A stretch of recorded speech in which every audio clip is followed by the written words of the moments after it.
ਸਤਿ ਸ਼੍ਰੀ ਅਕਾਲ। ਤੁਸੀਂ ਦੇਖ ਰਹੇ ਹੋ ਪੰਜਾਬ ਮੇਲ USA TV। ਖਬਰਾਂ ਦੇ ਇਸ ਬੁਲੇਟਿਨ 'ਚ ਤੁਹਾਡਾ ਸਵਾਗਤ ਹੈ।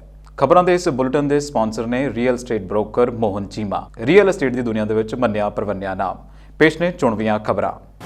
ਹੁਣ ਬਿਨਾਂ ਰੁਕਾਵਟ ਹੋਵੇਗੀ ਕਿਸਾਨਾਂ ਦੀ ਟਰੈਕਟਰ ਰੈਲੀ, ਦਿੱਲੀ ਪੁਲਿਸ ਨੇ ਭਰੀ ਹਾਮੀ। ਹੁਣ ਰੂਟ ਤੇ ਰੇੜਕਾ, ਕਿਸਾਨਾਂ ਨੇ ਮੰਗੀ ਲਿਖਤ ਪਰਮਿਸ਼ਨ ਤਾਂ ਪੁਲਿਸ ਨੇ ਰੱਖੀਆਂ ਇਹ ਸ਼ਰਤਾਂ। ਇੱਕ ਪੈਰ ਨਾਲ ਸਾਈਕਲ ਚਲਾ ਕੇ ਸਿੰਘੂ ਬਾਰਡਰ ਪਹੁੰਚਿਆ ਇਹ ਕਿਸਾਨ ਬਣਿਆ ਹੋਰਾਂ ਲਈ ਮਿਸਾਲ।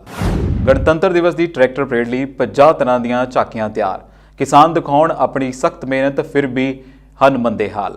ਕਿਸਾਨਾਂ ਦੀ ਟਰੈਕਟਰ ਪਰੇਡ ਲਈ 22 ਪਿੰਡਾਂ ਤੋਂ 2000 ਟਰੈਕਟਰ ਰਵਾਨਾ, ਦਿੱਲੀ ਦੇ ਸਾਰੇ ਸੰਪਰਕ ਮਾਰਗ ਸੀਲ। ਬਰਡ ਫਲੂ ਦੇ ਸਰਕਾਰ ਦੀ ਚੇਤਾਵਨੀ, ਲੋਕ ਅੱਧ ਪੱਕੇ ਅੰਡਿਆਂ ਤੇ ਚਿਕਨ ਖਾਣ ਤੋਂ ਕਰਨ ਪਰਹੇਜ਼। ਤੇ ਪੇਸ਼ ਨੇ ਹੁਣ ਖਬਰਾਂ ਵਿਸਤਾਰ ਨਾਲ।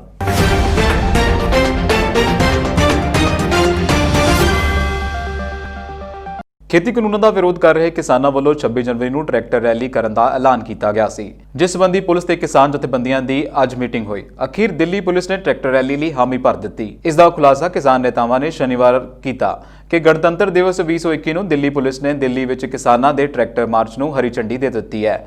ਹਾਲਾਂਕਿ ਦਿੱਲੀ ਦੀ ਬਾਹਰੀ ਰਿੰਗ ਰੋਡ ਤੇ ਮਾਰਚ ਕੱਢਣ ਦੀ ਇਜਾਜ਼ਤ ਤੋਂ ਇਨਕਾਰ ਕਰ ਦਿੱਤਾ ਗਿਆ। ਅੱਜ ਦਿੱਲੀ ਪੁਲਿਸ ਅਤੇ ਕਿਸਾਨਾਂ ਵਿਚਾਲੇ ਹੋਈ ਮੀਟਿੰਗ ਤੋਂ ਬਾਅਦ ਇਹ ਫੈਸਲਾ ਲਿਆ ਗਿਆ ਕਿ ਗਣਤੰਤਰ ਦਿਵਸ 2021 ਨੂੰ ਦਿੱਲੀ ਵਿੱਚ ਕਿਸਾਨਾਂ ਦੇ ਟਰੈਕਟਰ ਮਾਰਚ ਦੇ ਰੂਟ ਨਕਸ਼ੇ ਤੇ ਕੋਈ ਬੈਰੀਕੇਡਿੰਗ ਨਹੀਂ ਲਗਾਈ ਜਾਵੇਗੀ। ਟਰੈਕਟਰ ਮਾਰਚ ਦੀ ਕੋਈ ਸੀਮਾ ਨਹੀਂ ਹੈ ਕਿਉਂਕਿ ਇਹ 24 ਤੋਂ 72 ਘੰਟਿਆਂ ਲਈ ਰਹੇਗੀ। ਟਰੈਕਟਰ ਰੈਲੀ 100 ਕਿਲੋਮੀਟਰ ਤੋਂ ਵੱਧ ਦੂਰੀ ਲਈ ਦਿੱਲੀ ਵਿੱਚ ਹੋਵੇਗੀ। ਸਾਰੀਆਂ ਸਰਹੱਦਾਂ ਸਿੰਘੂ, ਟੀਕਰੀ, ਪਲਵਲ, ਗਾਜ਼ੀਪੁਰ ਵੱਖ ਰਸਤੇ ਹੋਣਗੀਆਂ। ਕਿਸਾਨ ਆਗੂਆਂ ਨੇ ਭਰੋਸਾ ਦਿੱਤਾ ਰੈਲੀ ਸ਼ਾਂਤਮਈ ਹੋਵੇਗੀ ਅਤੇ ਇਸ ਵਿੱਚ ਕੋਈ ਹਿੰਸਾ ਨਹੀਂ ਹੋਵੇਗੀ। ਦੱਸ ਦਈਏ ਕਿ ਦਿੱਲੀ ਪੁਲਿਸ ਅਤੇ ਕਿਸਾਨਾਂ ਵਿਚਾਲੇ ਪਿਛਲੇ ਕੁਝ ਦਿਨਾਂ ਤੋਂ ਟਰੈਕਟਰ ਰੈਲੀ ਦੇ ਰੂਟ ਨੂੰ ਲੈ ਕੇ ਟਕਰਾਅ ਚੱਲ ਰਿਹਾ ਸੀ। ਕਿਸਾਨਾਂ ਨੇ ਪਹਿਲਾਂ ਐਲਾਨ ਕੀਤਾ ਸੀ ਕਿ ਉਹ ਆਊਟਰ ਰਿੰਗ ਰੋਡ ਤੇ ਪਰੇਡ ਦਾ ਆਯੋਜਨ ਕਰ ਰਹੇ ਹਨ, ਜਿਸ ਕਾਰਨ ਦਿੱਲੀ ਪੁਲਿਸ ਚਿੰਤਤ ਸੀ ਕਿ ਇਸ ਦਾ ਕੇਂਦਰ ਸਰਕਾਰ ਦੇ ਗਣਤੰਤਰ ਦਿਵਸ ਦੀ ਪਰੇਡ ਤੇ ਕੀ ਅਸਰ ਪਏਗਾ। ਦੱਸਣਯੋਗ ਹੈ ਕਿ 3 ਖੇਤੀ ਕਾਨੂੰਨਾਂ ਨੂੰ ਰੱਦ ਕਰਵਾਉਣ ਲਈ ਕਿਸਾਨ ਪਿਛਲੇ 2 ਮਹੀਨਿਆਂ ਤੋਂ ਦਿੱਲੀ ਬਾਰਡਰਾਂ ਤੇ ਡਟੇ ਹੋਏ ਹਨ। ਬੀਤੇ ਦਿਨ ਕੇਂਦਰ ਸਰਕਾਰ ਦੇ ਕਿਸਾਨ ਜਥੇਬੰਦੀਆਂ ਵਿਚਾਲੇ 11ਵੇਂ ਗੇੜ ਦੀ ਗੱਲਬਾਤ ਹੋਈ, ਪਰ ਪਹਿਲਾਂ ਵਾਂਗ ਇਹ ਵੀ ਬੇਸਿੱਟਾ ਰਹੀ। ਕੇਂਦਰ ਸਰਕਾਰ ਨੇ ਖੇਤੀ ਕਾਨੂੰਨਾਂ ਦੇ 1.5 ਸਾਲ ਲਈ ਰੋਕ ਲਗਾਉਣ ਦਾ ਪ੍ਰਸਤਾਵ ਦਿੱਤਾ ਹੈ, ਜਿਸ ਨੂੰ ਕਿਸਾਨਾਂ ਨੇ ਨਹੀਂ ਮੰਨਿਆ। ਉਹਨਾਂ ਦਾ ਕਹਿਣਾ ਹੈ ਕਿ ਖੇਤੀ ਕਾਨੂੰਨ ਰੱਦ ਕਰਵਾਏ ਬਗੈਰ ਉਹ ਅੰਦੋਲਨ ਖਤਮ ਨਹੀਂ ਕਰਨਗੇ। ਦਿੱਲੀ 'ਚ ਚੱਲ ਰਿਹਾ ਕਿਸਾਨਾਂ ਦਾ ਆਪਣੇ ਹੱਕਾਂ ਲਈ ਅੰਦੋਲਨ ਕਰੀਬ 2 ਮਹੀਨੇ ਪੂਰੇ ਕਰ ਰਿਹਾ ਹੈ। ਅੱਜ ਕਿਸਾਨੀ ਅੰਦੋਲਨ ਦਾ 58ਵਾਂ ਦਿਨ ਹੈ। MSP ਦੀ ਗਰੰਟੀ ਦੀ ਮੰਗ ਨੂੰ ਲੈ ਕੇ ਦਿੱਲੀ NCR ਦੇ ਬਾਰਡਰ ਤੇ ਧਰਨਾ ਦੇ ਰਹੇ ਹਨ। ਸਰਕਾਰ ਇਹਨਾਂ ਕਾਨੂੰਨਾਂ ਨੂੰ 18 ਮਹੀਨਿਆਂ ਤੱਕ ਦੇ ਲਈ ਰੋਕਣ ਤੇ ਸਹਿਮਤ ਹੋ ਗਈ, ਪਰ ਕਿਸਾਨ ਕਾਨੂੰਨ ਨੂੰ ਰੱਦ ਕਰਨ ਤੋਂ ਇਲਾਵਾ ਹੋਰ ਕੁਝ ਵੀ ਨਹੀਂ ਚਾਹੁੰਦੇ।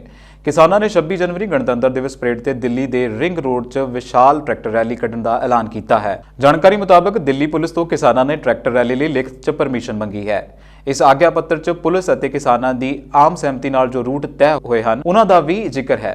ਪੁਲਿਸ ਨੇ ਕਿਸਾਨਾਂ ਨੂੰ ਕੁਝ ਸ਼ਰਤਾਂ ਦਿੱਤੀਆਂ ਹਨ, ਜਿਨ੍ਹਾਂ ਤੇ ਕਿਸਾਨਾਂ ਨੂੰ ਆਪਣਾ ਜਵਾਬ ਦੇਣਾ ਹੈ। ਕਿਸਾਨ ਕੁਝ ਦੇਰ 'ਚ ਦਿੱਲੀ ਪੁਲਿਸ ਨੂੰ ਟਰੈਕਟਰ ਰੈਲੀ ਦਾ ਰੂਟ ਸੌਂਪ ਸਕਦੇ ਹਨ। ਕਿਸਾਨਾਂ ਨੇ ਦਿੱਲੀ ਪੁਲਿਸ ਨੂੰ ਜੋ ਰੂਟਾਂ ਦਾ ਸੁਝਾਅ ਦਿੱਤੇ ਹਨ, ਉਹ ਰੂਟ ਸਿੰਘੂ ਸੰਜੇ ਗਾਂਧੀ ਹਸਪਤਾਲ ਬਣਾਇਆ ਹੈ।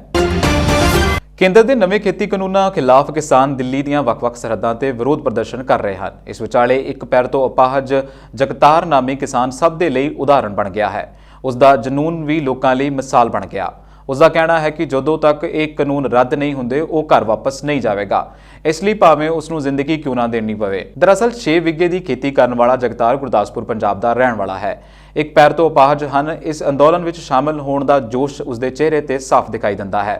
ਜਗਤਾਰ ਗੁਰਦਾਸਪੁਰ ਤੋਂ ਦਿੱਲੀ ਸਿੰਘੂ ਬਾਰਡਰ ਤੱਕ ਇੱਕ ਪੈਰ ਨਾਲ ਸਾਈਕਲ ਚਲਾ ਕੇ ਪਹੁੰਚਿਆ। ਉਸਨੇ ਇਸ ਤੋਂ ਅੱਗੇ ਦੱਸਿਆ ਕਿ ਉਹ ਦਿੱਲੀ ਤੋਂ ਪੰਜਾਬ ਤੱਕ 2 ਵਾਰ ਸਾਈਕਲ ਚਲਾ ਕੇ ਆਇਆ ਹੈ। ਉਹਨਾਂ ਦੱਸਿਆ ਕਿ ਇੱਕ ਹਾਦਸੇ ਵਿੱਚ ਉਹ ਆਪਣਾ ਪੈਰ ਗਵਾ ਬੈਠਾ ਸੀ। 5 ਸਾਲ ਪਹਿਲਾਂ ਖੇਤ ਵਿੱਚ ਕੰਮ ਕਰਦੇ ਸਮੇਂ ਟਰੈਕਟਰ ਹਾਦਸਾਗ੍ਰਸਤ ਹੋ ਗਿਆ ਸੀ, ਪਰ ਪੈਰ ਕੱਟੇ ਜਾਣ ਤੋਂ ਬਾਅਦ ਉਹ ਹੌਸਲਾ ਨਹੀਂ ਹਾਰਿਆ। ਉਹਨਾਂ ਨੇ ਕਿਹਾ ਕਿ ਜਦੋਂ ਉਹ ਇੱਕ ਪੈਰ ਨਾਲ ਸਾਈਕਲ ਚਲਾ ਕੇ ਪੰਜਾਬ ਤੋਂ ਦਿੱਲੀ ਪਹੁੰਚ ਸਕਦੇ ਹਨ, ਤਾਂ ਫਿਰ ਆਪਣੇ ਹੱਕਾਂ ਦੀ ਲੜਾਈ ਲਈ ਇਹਨਾਂ ਸੜਕਾਂ ਤੇ 1-2 ਮਹੀਨਿਆਂ ਤੱਕ ਕਿਉਂ ਨਹੀਂ ਰਹਿ ਸਕਦਾ। ਪੂਰਾ ਪੰਜਾਬ ਇੱਥੇ ਡਟਿਆ ਹੋਇਆ ਹੈ, ਇਸੇ ਲਈ ਮੈਂ ਵੀ ਉਹਨਾਂ ਦੇ ਵਿੱਚੋਂ ਇੱਕ ਹਾਂ।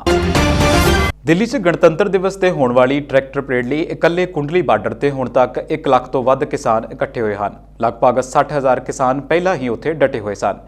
ਇਸ ਤੋਂ ਇਲਾਵਾ ਹੁਣ ਤੱਕ 40,000 ਤੋਂ ਵੱਧ ਕਿਸਾਨ ਪਰੇਡ ਵਿੱਚ ਪਹੁੰਚ ਚੁੱਕੇ ਹਨ। ਇੱਕ ਦਿਨ ਵਿੱਚ ਤਕਰੀਬਨ 5000 ਟਰੈਕਟਰ ਲੈ ਕੇ ਕਿਸਾਨ ਪਹੁੰਚੇ ਹਨ ਅਤੇ ਪੰਜਾਬ ਅਤੇ ਹਰਿਆਣਾ ਦੇ ਕਿਸਾਨਾਂ ਦੀ ਲਾਈਨ ਹੀ ਨਹੀਂ ਟੁੱਟ ਰਹੀ। ਇਸ ਤੋਂ ਇਲਾਵਾ ਯੂਪੀ ਦੇ ਕਿਸਾਨ ਵੀ ਵੱਡੀ ਗਿਣਤੀ ਵਿੱਚ ਪਹੁੰਚ ਰਹੇ ਹਨ, ਜਦੋਂ ਕਿ ਗਣਤੰਤਰ ਦਿਵਸ ਲਈ 2 ਦਿਨ ਬਾਕੀ ਹਨ। ਕਿਸਾਨ ਪਰੇਡ ਵਿੱਚ ਵੱਖ-ਵੱਖ ਥੀਮ ਦੀਆਂ 50 ਝਾਕੀਆਂ ਹੋਣਗੀਆਂ, ਜਿਨ੍ਹਾਂ ਨੂੰ ਤਿਆਰ ਕਰ ਲਿਆ ਗਿਆ ਹੈ। ਉਹਨਾਂ ਰਾਹੀਂ ਕਿਸਾਨਾਂ ਦੀ ਸਖਤ ਮਿਹਨਤ ਅਤੇ ਦੁਰਦਸ਼ਾ ਬਾਰੇ ਦੱਸਿਆ ਜਾਵੇਗਾ ਕਿ ਕਿਵੇਂ ਕਿਸਾਨ ਖੇਤਾਂ ਵਿੱਚ ਕੰਮ ਕਰਦੇ ਹਨ ਅਤੇ ਉਸ ਤੋਂ ਬਾਅਦ ਵੀ ਕਿਸਾਨਾਂ ਦੀ ਦੁਰਦਸ਼ਾ ਹੈ। ਇਹ ਝਾਕੀਆਂ ਵੱਖ-ਵੱਖ ਰਾਜਾਂ ਦੇ ਕਿਸਾਨਾਂ ਦੁਆਰਾ ਤਿਆਰ ਕੀਤੀਆਂ ਗਈਆਂ ਹਨ ਤਾਂ ਕਿ ਏਕਤਾ ਦਾ ਸੰਦੇਸ਼ ਵੀ ਦਿੱਤਾ ਜਾ ਸਕੇ। ਉੱਥੇ ਹੀ ਕਿਸਾਨਾਂ ਨੂੰ ਭਾਵੇਂ ਦਿੱਲੀ ਵਿੱਚ ਪਰੇਡ ਕਰਨ ਦੀ ਇਜਾਜ਼ਤ ਮਿਲ ਗਈ ਹੋਵੇ, ਪਰ ਇਸ ਦੇ ਬਾਵਜੂਦ ਦਿੱਲੀ ਬਾਰਡਰ ਤੇ ਭਾਰੀ ਪੁਲਿਸ ਫੋਰਸ ਤੈਨਾਤ ਕੀਤੀ ਗਈ ਹੈ। ਕਿਸਾਨ ਆਗੂ ਗਣਤੰਤਰ ਦਿਵਸ ਤੇ ਟਰੈਕਟਰ ਪਰੇਡ ਨੂੰ ਇਤਿਹਾਸਿਕ ਬਣਾਉਣ ਲਈ ਵੱਧ ਤੋਂ ਵੱਧ ਕਿਸਾਨਾਂ ਨੂੰ ਸ਼ਾਮਲ ਕਰਨ ਵਿੱਚ ਲੱਗੇ ਹੋਏ ਹਨ।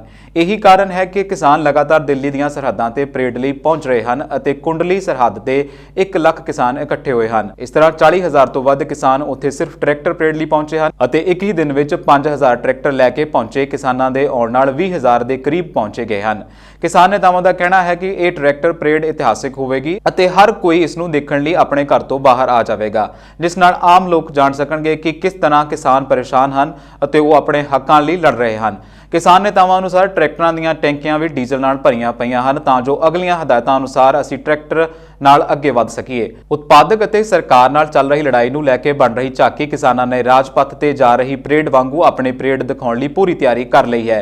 ਜੇ 50 ਝਾਕੀਆਂ ਵੱਖ-ਵੱਖ ਰਾਜਾਂ ਤੋਂ ਸ਼ਾਮਲ ਕੀਤੇ ਜਾਣਗੇ ਤਾਂ ਉਹ ਸਿਖਲਾਈ ਪ੍ਰਾਪਤ ਕਲਾਕਾਰਾਂ ਦੀਆਂ ਸਹਾਇਤਾ ਨਾਲ ਤਿਆਰ ਕੀਤੀ ਗਈਆਂ ਹਨ। ਇਹ ਝਾਕੀਆਂ ਟਰਾਲੀਆਂ ਵਿੱਚ ਰਹੇਗੀਆਂ ਅਤੇ ਉਹਨਾਂ ਦੇ ਰਾਜਾਂ ਦੇ ਕਿਸਾਨ ਉਹਨਾਂ ਦੇ ਨਾਲ ਮੌਜੂਦ ਹੋਣਗੇ।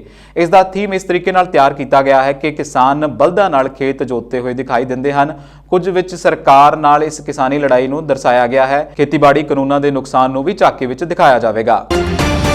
26 ਜਨਵਰੀ ਨੂੰ ਤਕਰੀਬਨ 6000 ਕਿਸਾਨ ਪਰੇਡ ਵਿੱਚ ਹਿੱਸਾ ਲੈਣ ਲਈ ਸ਼ਹਿਰ ਸਮੇਤ ਜ਼ਿਲ੍ਹੇ ਦੇ 22 ਪਿੰਡਾਂ ਦੇ 2000 ਟਰੈਕਟਰਾਂ ਨਾਲ ਦਿੱਲੀ ਰਵਾਨਾ ਹੋਏ। ਦੁਆਬਾ ਕਿਸਾਨ ਸੰਘਰਸ਼ ਕਮੇਟੀ ਅਤੇ ਕਿਸਾਨ ਮਜ਼ਦੂਰ ਸੰਘਰਸ਼ ਕਮੇਟੀ ਦੇ ਮੈਂਬਰਾਂ ਨੇ ਇਹਨਾਂ ਟਰੈਕਟਰਾਂ ਨੂੰ ਦਿੱਲੀ ਲਿਜਾਣ ਦੀ ਜ਼ਿੰਮੇਵਾਰੀ ਲਈ ਹੈ। ਇਸ ਦੇ ਨਾਲ ਹੀ ਸੀਪੀਆਈ ਦੇ ਮੈਂਬਰਾਂ ਨੇ ਦੇਸ਼ ਭਗਤ ਯਾਦਗਾਰ ਹਾਲ ਵਿੱਚ ਕਿਸਾਨੀ ਅੰਦੋਲਨ ਵਿੱਚ ਸ਼ਹੀਦ ਹੋਏ ਕਿਸਾਨਾਂ ਨੂੰ ਸ਼ਰਧਾਂਜਲੀ ਭੇਂਟ ਕੀਤੀ। ਪੰਜਾਬ, ਹਰਿਆਣਾ, ਯੂਪੀ ਆਦਿ ਰਾਜਾਂ ਤੋਂ ਤਕਰੀਬਨ 5000 ਟਰੈਕਟਰ ਲੈ ਕੇ ਕਿਸਾਨ ਇੱਕ ਦਿਨ ਵਿੱਚ ਦਿੱਲੀ ਸਰਹੱਦ ਤੇ ਪਹੁੰਚਦੇ ਹਨ।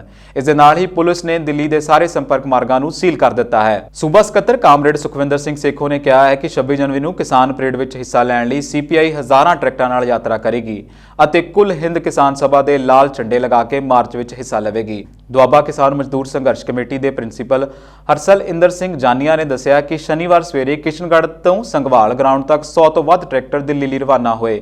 ਕਿਸਾਨ ਮਜ਼ਦੂਰ ਸੰਘਰਸ਼ ਕਮੇਟੀ ਦੇ ਅਧਿਕਾਰੀਆਂ ਨੇ ਦੱਸਿਆ ਕਿ 22 ਪਿੰਡਾਂ ਦੇ 2000 ਟਰੈਕਟਰ ਅੱਜ ਦਿੱਲੀ ਲਈ ਰਵਾਨਾ ਹੋਏ ਹਨ, ਜਦੋਂ ਕਿ ਇਸ ਤੋਂ ਪਹਿਲਾਂ 1400 ਟਰੈਕਟਰ ਦਿੱਲੀ ਪਹੁੰਚ ਚੁੱਕੇ ਹਨ। ਪੰਜਾਬ ਵਿੱਚ ਕਿਸਾਨਾਂ ਦੇ ਸਮਰਥਨ ਵਿੱਚ ਇਕਜੁੱਟਤਾ ਦਰਸਾਉਣ ਲਈ ਸੁਤੰਤਰਤਾ ਸੰਗਰਾਮੀਆਂ ਦੇ ਪਰਿਵਾਰਕ ਮੈਂਬਰਾਂ ਨੇ ਸਰਕਾਰ ਤੋਂ ਕੋਈ ਸਨਮਾਨ ਨਾ ਲੈਣ ਦਾ ਫੈਸਲਾ ਕੀਤਾ। ਇਹ ਐਲਾਨ ਉਹਨਾਂ ਨੇ ਸੰਗਰੂਰ ਵਿਖੇ ਸੁਤੰਤਰਤਾ ਸੰਗਰਾਮੀਆਂ ਦੇ ਸੰਗਠਨ ਪੰਜਾਬ ਦੇ ਬੈਨਰ ਹੇਠ ਨੇਤਾ ਜੀ ਸੁਭਾਸ਼ ਚੰਦਰ ਬੋਸ ਦਾ ਜਨਮ ਦਿਵਸ ਰਾਜ ਪੱਧਰੀ ਸਮਾਗਮ ਮੌਕੇ ਕੀਤਾ। ਸੰਸਥਾ ਦੇ ਪ੍ਰਧਾਨ ਹਰਿੰਦਰ ਖਾਲਸਾ ਨੇ ਕਿਹਾ ਕਿ ਰਾਜ ਪੱਧਰੀ ਸਮਾਗਮ ਦੌਰਾਨ ਅਸੀਂ ਫੈਸਲਾ ਲਿਆ ਹੈ ਕਿ ਸਾਨੂੰ ਵਿਰੋਧ ਪ੍ਰਦਰਸ਼ਨ ਕਰਨ ਵਾਲੇ ਕਿਸਾਨਾਂ ਪ੍ਰਤੀ ਆਪਣਾ ਸਮਰਥਨ ਵਧਾਉਣ ਲਈ ਪੰਜਾਬ ਭਰ ਵਿੱਚ ਗਣਤੰਤਰ ਦਿਵਸ ਸਮਾਰੋਹ ਦੌਰਾਨ ਸਰਕਾਰ ਵੱਲੋਂ ਕੋਈ ਸਨਮਾਨ ਪ੍ਰਾਪਤ ਨਹੀਂ ਕੀਤਾ ਜਾਵੇਗਾ। ਸਾਡੇ ਮੈਂਬਰ ਪਹਿਲਾਂ ਹੀ ਖੇਤੀ ਕਾਨੂੰਨਾਂ ਵਿਰੁੱਧ ਵੱਖ-ਵੱਖ ਵਿਰੋਧ ਪ੍ਰਦਰਸ਼ਨਾਂ ਵਿੱਚ ਹਿੱਸਾ ਲੈ ਰਹੇ ਹਨ। ਦੱਸਣਯੋਗ ਹੈ ਕਿ 3 ਖੇਤੀ ਕਾਨੂੰਨਾਂ ਨੂੰ ਰੱਦ ਕਰਵਾਉਣ ਲਈ ਕਿਸਾਨ ਪਿਛਲੇ 2 ਮਹੀਨਿਆਂ ਤੋਂ ਦਿੱਲੀ ਬਾਰਡਰਾਂ ਤੇ ਡਟੇ ਹਨ। ਰਾਸ਼ਟਰਪਤੀ ਅਹੁਦੇ ਦੀ ਸਹੁੰ ਚੁੱਕਣ ਦੇ ਤੀਜੇ ਦਿਨ ਬਾਈਡਨ ਨੇ ਅਮਰੀਕੀਆਂ ਲਈ ਬਚਾਅ ਯੋਜਨਾ ਦੀ ਘੋਸ਼ਣਾ ਕੀਤੀ ਹੈ। ਇਸ ਤਹਿਤ ਉਹਨਾਂ ਅਮਰੀਕੀਆਂ ਨੂੰ ਆਰਥਿਕ ਰਾਹਤ ਪ੍ਰਦਾਨ ਕੀਤੀ ਜਾਵੇਗੀ ਜੋ ਕੋਰੋਨਾ ਵਾਇਰਸ ਮਹਾਮਾਰੀ ਕਾਰਨ ਸੰਕਟ ਵਿੱਚ ਹਨ। ਬਾਈਡਨ ਨੇ ਕਿਹਾ ਕਿ ਅਸੀਂ ਲੋਕਾਂ ਨੂੰ $2000 ਦੇ ਸਿੱਧੇ ਭੁਗਤਾਨ ਦਾ ਕੰਮ ਪੂਰਾ ਕਰਾਂਗੇ। ਪਹਿਲਾਂ ਜੋ $600 ਮਨਜ਼ੂਰ ਕੀਤੇ ਗਏ ਹਨ ਉਹ ਕਾਫੀ ਨਹੀਂ ਹਨ। ਇੰਨੀ ਰਾਸ਼ੀ ਵਿੱਚ ਜੇਕਰ ਤੁਹਾਨੂੰ ਕਿਰਾਇਆ ਦੇਣਾ ਜਾਂ ਭੋਜਨ ਖਰੀਦਣ ਦੇ ਬਦਲ ਨੂੰ ਚੁਣਨਾ ਪਵੇ ਤਾਂ ਇਹ ਸੌਖਾ ਨਹੀਂ ਹੋਵੇਗਾ। ਬਾਈਡਨ ਨੇ ਵਾਈਟ ਹਾਊਸ ਵਿੱਚ ਆਪਣੇ ਸੰਬੋਧਨ ਵਿੱਚ ਕਿਹਾ, ਅਸੀਂ ਆਪਣੇ ਲੋਕਾਂ ਨੂੰ ਭੁੱਖਾ ਨਹੀਂ ਛੱਡ ਸਕਦੇ। ਅਸੀਂ ਲੋਕਾਂ ਨੂੰ ਉਸ ਕਾਰਨ ਘਰ ਖਾਲੀ ਕਰਨ ਦੀ ਇਜਾਜ਼ਤ ਨਹੀਂ ਦੇ ਸਕਦੇ ਜਿਸ ਪਿੱਛੇ ਉਹ ਖੁਦ ਨਹੀਂ ਹਨ। ਬਾਈਡਨ ਨੇ ਕਿਹਾ ਕਿ ਉਸ ਦੀ ਇਸ ਰਾਹਤ ਯੋਜਨਾ ਨਾਲ ਅਰਥ ਵਿਵਸਥਾ ਵਧੇਰੇ ਤੇਜ਼ੀ ਨਾਲ ਪੂਰੇ ਰੋਜ਼ਗਾਰ ਵੱਲ ਵਧੇਗੀ। ਬਾਈਡਨ ਨੇ 15 ਜਨਵਰੀ ਨੂੰ ਅਮਰੀਕੀ ਅਰਥ ਵਿਵਸਥਾ ਲਈ $1900 ਅਰਬ ਦੇ ਕੋਰੋਨਾ ਵਾਇਰਸ ਰਾਹਤ ਪੈਕੇਜ ਦੀ ਘੋਸ਼ਣਾ ਕੀਤੀ ਸੀ। Food safety and standard authority of India ਨੇ ਲੋਕਾਂ ਅਤੇ ਭੋਜਨ ਕਾਰੋਬਾਰਾਂ ਨੂੰ ਪਰਹੇਜ਼ ਦੀ ਅਪੀਲ ਕੀਤੀ ਹੈ। ਨਾਲ ਹੀ ਮੀਟ ਅਤੇ ਆਂਡਿਆਂ ਦੀ ਸਹੀ ਤਰ੍ਹਾਂ ਸੰਭਾਲ ਅਤੇ ਖਾਣਾ ਪਕਾਉਣ ਸੁਰੱਖਿਅਤ ਖਪਤ ਲਈ ਯਕੀਨੀ ਬਣਾਇਆ ਗਿਆ ਹੈ। FSSAI ਨੇ ਮੀਟ ਦੀਆਂ ਦੁਕਾਨਾਂ ਅਤੇ ਖਪਤਕਾਰਾਂ ਦੁਆਰਾ ਪੋਲਟਰੀ ਮੀਟ ਨੂੰ ਸੰਭਾਲਣ ਜਾਂ ਸੰਸਥਾਪਿਤ ਕਰਨ ਵਿੱਚ ਸਾਵਧਾਨੀ ਵਰਤਣ ਦਾ ਸੁਝਾਅ ਦਿੱਤਾ ਹੈ। FSSAI ਨੇ ਵੀ ਦੱਸਿਆ ਕਿ ਵਿਸ਼ਵ ਸਿਹਤ ਸੰਗਠਨ ਨੇ ਕਿਹਾ ਹੈ ਕਿ ਪੋਲਟਰੀ ਮੀਟ ਅਤੇ ਅੰਡੇ ਖਾਣ ਲਈ ਸੁਰੱਖਿਅਤ ਹਨ ਅਤੇ ਕੋਈ ਮਹਾਮਾਰੀ ਸੰਬੰਧੀ ਅੰਕੜੇ ਨਹੀਂ ਕਹਿੰਦੇ ਕਿ ਪਕਾਇਆ ਮਾਸ ਖਾਣ ਨਾਲ ਬਰਡ ਫਲੂ ਹੋ ਸਕਦਾ ਹੈ। ਕੇਂਦਰ ਨੇ ਸ਼ਨੀਵਾਰ ਨੂੰ ਕਿਹਾ ਕਿ ਬਰਡ ਫਲੂ ਦੀ ਪੁਸ਼ਟੀ 9 ਰਾਜਾਂ ਕੇਰਲਾ, ਹਰਿਆਣਾ, ਮੱਧ ਪ੍ਰਦੇਸ਼, ਮਹਾਰਾਸ਼ਟਰ, ਛੱਤੀਸਗੜ੍ਹ, ਉੱਤਰਾਖੰਡ, ਗੁਜਰਾਤ, ਉੱਤਰ ਪ੍ਰਦੇਸ਼ ਅਤੇ ਪੰਜਾਬ ਵਿੱਚ ਪੋਲਟਰੀ ਵਿੱਚ ਹੋਈ ਹੈ। ਕਾਵਾਂ, ਜੰਗਲੀ ਪੰਛੀਆਂ ਲਈ 12 ਰਾਜਾਂ ਵਿੱਚ ਏਵੀਅਨ ਫਲੂ ਦੀ ਪੁਸ਼ਟੀ ਕੀਤੀ ਗਈ ਹੈ। ਵਿਸ਼ਵ ਸਿਹਤ ਸੰਗਠਨ ਨੇ ਸ਼ੁੱਕਰਵਾਰ ਨੂੰ ਐਲਾਨ ਕਰਦਿਆਂ ਕਿਹਾ ਕਿ ਉਹ ਆਪਣੇ ਕੋਵੈਕਸ ਪਹਿਲ ਤਹਿਤ ਗਰੀਬ ਦੇਸ਼ਾਂ 'ਚ ਅਗਲੇ ਮਹੀਨੇ ਤੋਂ ਕੋਰੋਨਾ ਦੀ ਵੈਕਸੀਨ ਭੇਜੇਗਾ। ਇਸ ਲਈ ਉਸਨੇ ਕੋਵਿਡ-19 ਵੈਕਸੀਨ ਦੀ 40 ਮਿਲੀਅਨ ਡੋਜ਼ ਲਈ ਫਾਈਜ਼ਰ ਬਾਇਓਟੈਕ ਨਾਲ ਸਮਝੌਤਾ ਕੀਤਾ ਹੈ। ਦੱਸ ਦਈਏ ਕਿ ਇਹ ਪਹਿਲ ਵੱਖ-ਵੱਖ ਦੇਸ਼ਾਂ ਨੂੰ ਟੀਕਿਆਂ ਤੱਕ ਸ਼ੁਰੂਆਤੀ ਪਹੁੰਚ ਕਾਇਮ ਲਈ ਉਹਨਾਂ ਨੂੰ ਵਿਕਸਿਤ ਕਰਨ 'ਚ ਨਿਵੇਸ਼ ਤੇ ਵਿਕਾਸਸ਼ੀਲ ਦੇਸ਼ਾਂ ਨੂੰ ਵਿੱਤੀ ਮਦਦ ਪਹੁੰਚਣ ਦੀ ਵਿਵਸਥਾ ਪ੍ਰਦਾਨ ਕਰਦੀ ਹੈ। ਕੋਵੈਕਸ ਦਾ ਸਹਿ ਅਗਵਾਈ ਵਿਸ਼ਵ ਸਿਹਤ ਸੰਗਠਨ ਤੇ ਗਾਵੀ ਵੱਲੋਂ ਕੀਤਾ ਜਾਂਦਾ ਹੈ। ਫਾਈਜ਼ਰ ਬਾਇਓਟੈਕ ਵੈਕਸੀਨ ਨੂੰ WHO ਤੇ ਐਮਰਜੈਂਸੀ ਇਸਤੇਮਾਲ ਦੀ ਮਨਜ਼ੂਰੀ ਮਿਲੀ ਸੀ। WHO ਦੀ ਇੱਕ ਪ੍ਰੈਸ ਪ੍ਰਕਾਸ਼ਿਤ ਮੁਤਾਬਕ ਘੱਟ ਇਨਕਮ ਵਾਲੇ ਦੇਸ਼ਾਂ ਨੂੰ ਟੀਕੇ ਦੀ ਉਪਲਬਧਤਾ ਤੋਂ ਕੋਰੋਨਾ ਮਹਾਮਾਰੀ ਦੇ ਬਚਾਅ 'ਚ ਮਦਦ ਕਰਨਾ ਇਸ ਦਾ ਕੰਮ ਹੈ। ਕੋਵੈਕਸ ਨੇ ਇਹ ਪੁਸ਼ਟੀ ਕੀਤੀ ਹੈ ਕਿ ਉਹ ਆਕਸਫੋਰਡ ਐਸਟਰਾਜੈਨੇਕਾ ਦੀ ਕੋਵਿਸ਼ੀਲਡ ਵੈਕਸੀਨ ਲਈ ਸੀਰਮ ਇੰਸਟੀਚਿਊਟ ਆਫ ਇੰਡੀਆ ਤੋਂ ਆਪਣੀ ਪਹਿਲੀ 100 ਮਿਲੀਅਨ ਖੁਰਾਕ ਲਈ ਇੱਕ ਕਰਾਰ ਕਰ ਦਿੱਤਾ ਹੈ। ਇਸ ਤਹਿਤ ਵੈਕਸੀਨ ਸਾਲ ਦੀ ਪਹਿਲੀ ਤਿਮਾਹੀ 'ਚ ਵਿਤਰਨ ਲਈ ਉਪਲਬਧ ਹੋਵੇਗੀ। ਸ਼ਰਾਬ ਕਾਰੋਬਾਰੀ ਵਿਜੇ ਮਾਲਿਆ, ਜਿਸ ਨੂੰ ਯੂਕੇ ਵੱਲੋਂ ਭਾਰਤ ਹਵਾਲੇ ਕੀਤਾ ਜਾਣਾ ਹੈ, ਨੇ ਹਵਾਲਗੀ ਨੂੰ ਰੋਕਣ ਤੇ ਯੂਕੇ ਵਿੱਚ ਟਿਕੇ ਰਹਿਣ ਲਈ ਹਾਈ ਕੋਰਟ ਵਿੱਚ ਹੁਣ ਹੋਰ ਰਾਹ ਵਰਤਿਆ ਹੈ। ਕਿਆਸਰਾਈਆਂ ਲਾਈਆਂ ਜਾ ਰਹੀਆਂ ਹਨ ਕਿ ਮਾਲਿਆ ਨੇ ਯੂਕੇ ਵਿੱਚ ਸ਼ਰਨ ਮੰਗ ਲਈ ਹੈ। ਗ੍ਰਹਿ ਵਿਭਾਗ ਨੇ ਇਸ ਬਾਰੇ ਕੁਝ ਸਪਸ਼ਟ ਨਹੀਂ ਕੀਤਾ ਅਤੇ ਇੰਨਾ ਹੀ ਕਿਹਾ ਹੈ ਕਿ ਵਿਜੇ ਮਾਲਿਆ ਦੀ ਹਵਾਲਗੀ ਤੋਂ ਪਹਿਲਾਂ ਕੋਈ ਕਾਨੂੰਨੀ ਪ੍ਰਕਿਰਿਆ ਚੱਲ ਰਹੀ ਹੈ। 65 ਸਾਲਾ ਕਾਰੋਬਾਰੀ ਨੇ ਪਿਛਲੇ ਸਾਲ ਭਾਰਤ ਸਰਕਾਰ ਵੱਲੋਂ ਮੰਗੀ ਹਵਾਲਗੀ ਖਿਲਾਫ ਇੱਥੇ ਸੁਪਰੀਮ ਕੋਰਟ ਦਾ ਰੁਖ ਕੀਤਾ ਸੀ, ਪਰ ਉਹਨਾਂ ਦੀ ਬੇਨਤੀ ਠੁਕਰਾ ਦਿੱਤੀ ਗਈ ਸੀ। ਮਾਲਿਆ ਯੂਕੇ ਵਿੱਚ ਜ਼ਮਾਨਤ ਤੇ ਸਨ, ਪਰ ਬਾਅਦ ਵਿੱਚ ਯੂਕੇ ਦੀ ਗ੍ਰਹਿ ਮੰਤਰੀ ਪ੍ਰੀਤੀ ਪਟੇਲ ਨੇ ਉਹਨਾਂ ਨੂੰ ਭਾਰਤ ਹਵਾਲੇ ਕਰਨ ਦੇ ਹੁਕਮ ਦੇ ਦਿੱਤੇ ਸੀ।